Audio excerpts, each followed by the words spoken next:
YCP నేత పోతిన మహేష్ మీడియాతో మాట్లాడుతున్నారు. లైవ్ చూద్దాం.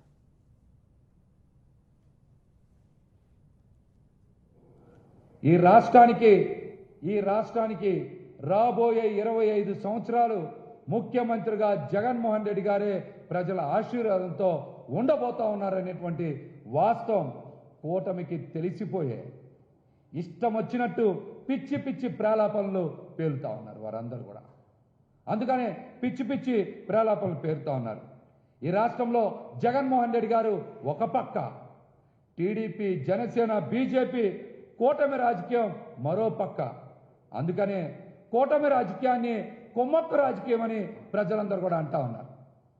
కూటమి రాజకీయాన్ని కుమ్మక్కు రాజకీయం అంటా ఉన్నారు అందరూ కూడా, ప్రజలందరూ కూడా.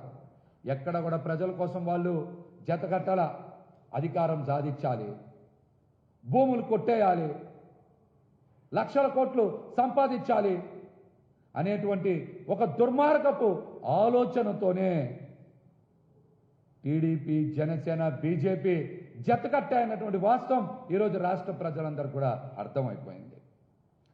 మనం కూడా చూసాం. జనసేన పార్టీ అధ్యక్షులు పవన్ కళ్యాణ్ గారే ముఖ్యమంత్రి అభ్యర్థి అంటూ చాలా కాలం ప్రచారం చేశారు, కొండంత రాగం తీశారు.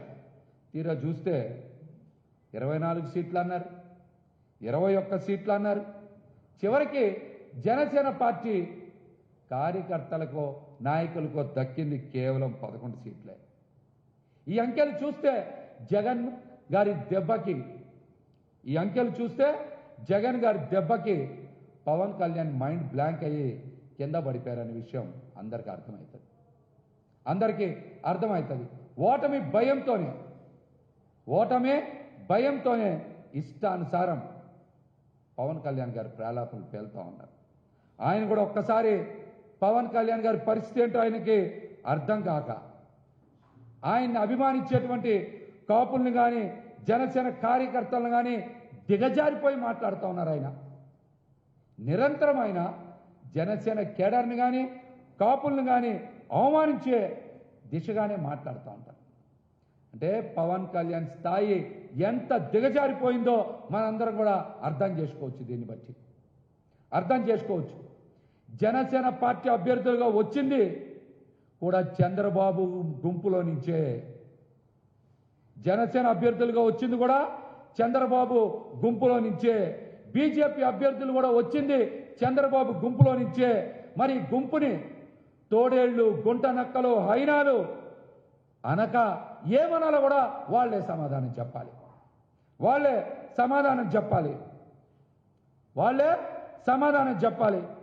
నిన్న ఇష్టం వచ్చినట్టు ర్యాబిస్ కుక్క అది ఇది అని మాట్లాడుతూ ఉన్నారు పవన్ కళ్యాణ్ అనేటువంటి వ్యక్తి.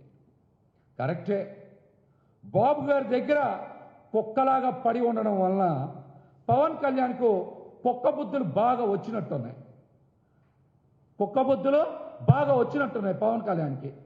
అందుకనే ఆయన బాబు దగ్గర విశ్వాసంగా పడుండి ఇష్టానుసారం మొరుగుతూ ఉన్నారు. ఆయన కుక్కలకైనా నీతి ఉంటుందేమో కానీ పవన్ కళ్యాణ్కి మాత్రం నీతి ఎక్కడా కూడా లేదు. ఇవన్నీ చిత్తకార్తె కుక్కలు. ఆ సమయంలో వాటికి వావి వరసలు ఉండవు. ఎటు గాలి వీస్తే అటు తోకాడించుకుంటూ వెళ్ళిపోతూ ఉంటాయి. ఇవాళ రాష్ట్రంలో పేద వర్గాలన్నీ కూడా జగన్ వారి వైపు ఉన్నాయి.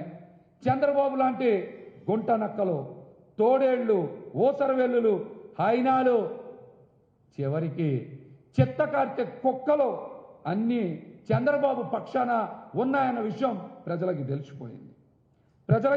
తెలిసిపోయింది. పవన్ కళ్యాణ్ అన్ని విధాలా దిగజారిపోయారు.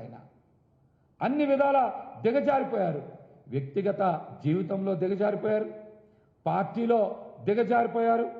పార్టీని తీసుకెళ్లి చంద్రబాబు దగ్గర తాకట్టు పెట్టి మరింత పూర్తిగా దిగజారిపోయారు. మాట వస్తే ఆయన ఈ మధ్య బాగా గింజుకుంటున్నారు. దేనికో తెలుసా? 3 పిల్లలు అంటేనే పవన్ కళ్యాణ్ బాగా గింజుకుంటున్నారు. మరి వాలంటీర్లను పట్టుకొని ఆయన హ్యూమన్ ట్రాఫికర్స్ అని మాట్లాడితే కోపం రాదా ఎవరికి? కోపం రాదా? వాలంటీర్స్ని పట్టుకొని హ్యూమన్ ట్రాఫికర్స్ అని అంటే కోపం రాదా? నీవు ఎన్నికల అఫిడవిట్లో మాయ చేసినట్టు పెళ్ళిళ్ళ విషయంలో గొల్లాల విషయంలో కూడా మాయ చేస్తున్నావా లేదా అనే దానికి సమాధానం చెప్పాలి. సమాధానం చెప్పాలి. మీరు సంసారం చేస్తున్న ఎంతమందితోనో, కడుపులు చేసి వదిలిపెట్టింది ఎంతమందితోనో, పవన్ కళ్యాణ్ అనేటువంటి వ్యక్తి ఎన్నికల అఫిడవిట్ మాదిరిగా ఒక లిస్టు విడుదల చేస్తే ఇక నుంచి ఆ లిస్టు పట్టుకొని మాట్లాడతారు రాష్ట్రంలో అందరూ కూడా. ఇక నుంచే ఆ లిస్టు పట్టుకొని మాట్లాడతారు అందరూ. ఎన్నికల అఫిడవిట్ లాగా ఆయన కూడా ఏమివ్వాలి? ఆయన ఎంతమందితో సంసారం చేస్తారు, ఎంతమందికి కడుపులు చేసి వదిలిపెట్టారు అనేది ఎన్నికల అఫిడవిట్ లాగా ఒక జాబితా ఇస్తే ఇక నుంచి ఆ జాబితా బట్టి మాట్లాడతారు. రాజకీయ నాయకుడు అంటే ప్రజలకి ఆదర్శంగా ఉండాలి. అంతేగాని నా ఇష్టానుసారం నేనుంటా, నేను ఎన్ని పెళ్లిళ్ళైనా చేసుకుంటా, ఎంతమందినైనా వదిలేస్తా, ఎంతమందికైనా కడుపులు చేస్తా అంటే సమాజం హర్షించదు. సమాజం హర్షించదు. ఇదే మాట ముఖ్యమంత్రి గారు అంటే మదమెక్కి ఆయన పెళ్ళామని మాట్లాడుతున్నాం. ఇదే మాట ముఖ్యమంత్రి జగన్మోహన్ రెడ్డి గారు అంటే మదమెక్కి ఆయన్ని పెళ్ళామని అంటున్నాం. మహిళలంటే పవన్ కళ్యాణ్ అనే వ్యక్తికి ఎంత చిన్న చూపో చులకనో ఈ మాట బట్టే అర్థమవుతుంది. ఈ మాట బట్టే అర్థమవుతుంది. ఆడవాళ్ళంటే అంగటి సరుకుగా చూసేటువంటి నీలాంటి వాళ్ళకి ఆడవాళ్ళని గౌరవించడం ఎప్పటికీ తెలియదు. ఆడవాళ్ళని గౌరవించడం ఎప్పటికీ తెలియదు. నిన్న కూడా చూశాం. వర్మ గారు కూడా ఏమనుకోకూడదు. వర్మ గారికి రెండో భార్య పవన్ కళ్యాణ్. వర్మకి రెండో భార్య పవన్ కళ్యాణ్.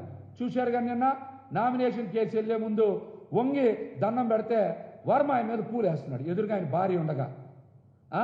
వర్మ మొదటి భార్య ఏమో ఇంట్లో ఉంటుంది, రెండో భార్య ఏమో పవన్ కళ్యాణ్. వంగి దండం పెడితే ఆశీర్వదిస్తున్నాడు ఇలాగ పూలేసి. వర్మకి రెండో భార్య ఎవరు? పవన్ కళ్యాణ్. అందుకనే వంగి దండం పెడతా ఉన్నాడు, వర్మేమో ఆశీర్వదిస్తా ఉన్నాడు. ఇది చూడాలి బాగా అందరు, ఇది బాగా చూడాలి అందరూ కూడా. అసలు చిరంజీవి గారిని అవమానించింది ఎవరో? ఆయన్ని పదే పదే అవమానించేది పవన్ కళ్యాణ్ కదా? చెప్పమనండి. కానిస్టేబుల్ గారి కొడుకునంటావు, చిరంజీవి గారి వల్లనే మరి సినిమా భిక్ష పెట్టారంటావు, ఆయన వల్లనే నేను పవర్ స్టార్ని అయ్యానంటావు. ఏనాడని ఈ మాటలు ఎక్కడికైనా బయటకు వచ్చి చెప్పారా? చిరంజీవి గారి వల్లనే నేను ఎదిగాననే మాట ఎక్కడైనా చెప్పారా? కానీ అవసరమైనప్పుడు మాత్రం లేని ప్రేమను ఒలకబోస్తూ ఇష్టానుసారం ఊగిపోతూ మాట్లాడుతూ ఉంటారు. ఎక్కడైనా సరే చిరంజీవి గారిని గౌరవిస్తూ ఈ 5 సంవత్సరాలు ఎక్కడైనా మాట్లాడారా? ఆయనకు అవసరం కాబట్టి నేను వెళ్ళిపోయి మాట్లాడతాను. లేకపోతే ఈ 5 ఏళ్లలో ఎక్కడైనా జరిగిందా? దీనికి పవన్ కళ్యాణ్ సమాధానం చెప్పండి. పవన్ కళ్యాణ్ గారి తల్లి గారిని అవమానించినటువంటి చంద్రబాబుని, లోకేష్ని పక్కనే పెట్టుకొని వాళ్ళతో పొత్తు పెట్టుకొని తల్లిని అవమానించింది పవన్ కళ్యాణ్ కాదా? రాష్ట్ర ప్రజలు ఇవన్నీ మర్చిపోయారు అనుకుంటున్నారా? మీ ఇష్టం వచ్చినట్టు డ్రామాలు ఆడితే, మీ ఇష్టం వచ్చినట్టు నటించి, మీ ఇష్టం వచ్చినట్టు మాట్లాడితే చెల్లుబాటు అవుతుంది అనుకుంటున్నారా? ప్రజలకు అన్నీ గుర్తున్నాయి. మీరు చేసే నటన, మోసం, మాయని ప్రజలు గుర్తుపెట్టుకున్నారు. రాబోయే ఎన్నికల్లో మీకు చెప్పు దెబ్బలు తప్పవు. ప్రజల చేతిలో పవన్ కళ్యాణ్ అనే వ్యక్తికి చెప్పు దెబ్బలు తప్పవని కూడా ఈ సందర్భంగా హెచ్చరిస్తా ఉన్నా. ఎవరు కూడా గుట్టుగా కాపురం చేసుకుంటే భార్యల్ని బయటికి లాగరు. ఎవరు బయటికి లాగరు, ఎవరు మాట్లాడాలనుకోరు. మీరే ఇంట్లో భార్యను ఉంచుకొని వేరే వాళ్ళకి కడుపు చేశారని ఒక టీవీ ఛానల్లో మీతో కాపురం చేసినటువంటి మరి మహిళ బయటకు వచ్చి టీవీ ఇంటర్వ్యూలు ఇచ్చి మాట్లాడితే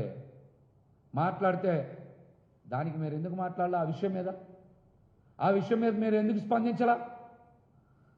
భర్తగా నువ్వు కళంకం తెచ్చావనే కదా టీవీ ఇంటర్వ్యూలో మాట్లాడారు. ఆ విషయాన్ని స్వయంగా టీవీ ఇంటర్వ్యూలో చెప్పారు కదా.